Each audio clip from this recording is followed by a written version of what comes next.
सर्वांना क्रांतिकारी जय भीम जय शिवराय। आज रायगड जिल्ह्यामधील खालापूर तालुका या ठिकाणी आम्ही आहोत। खालापूरमध्ये येण्याचं कारण, खालापूरमध्ये जे अनधिकृतपणे बेकायदेशीरपणे जे गुटखे विकणारे माफिया आहेत, त्यांनी या खालापूर, खोपोली, रासायनी, चौक, वावशी या शहरामध्ये थैमान घातलेला आहे। त्या गुटख्याचे अनेक तरुण शिकार होतात। मग ते कॉलेज असतील, शाळा असतील, या ठिकाणी मोठ्या प्रमाणात विक्री केली जाते। आमच्या तालुक्यातला हा सुशिक्षित वर्ग आहे, हा वर्ग कुठेतरी या गुटख्याच्या मागे लागलेला आहे आणि हे गुटखा खाल्ल्यानंतर बऱ्याचशा मुलांना कॅन्सर सारख्या आजार देखील निर्माण झालेले आहेत। आणि यांना अभय देण्याचं काम कोण करतो?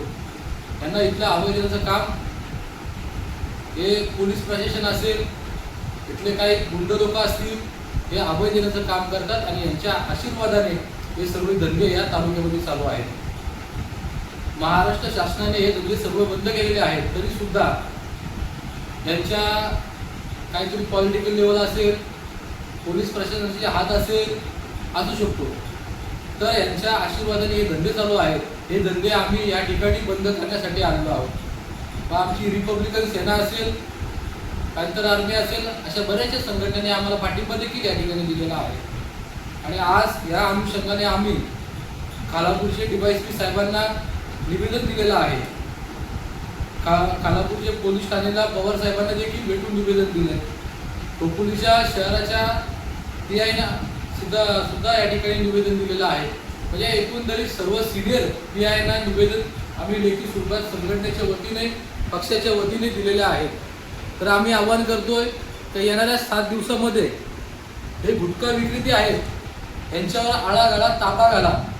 अन्यथा जर आम्ही रिपब्लिकन सेनेची आणि पॅंथरची सर्व टीम जर रस्त्यावर उतरलो तर आमच्या पद्धतीने आम्ही यांना आळा घालू आणि याला जबाबदार इथलं स्थानिक प्रशासन असेल।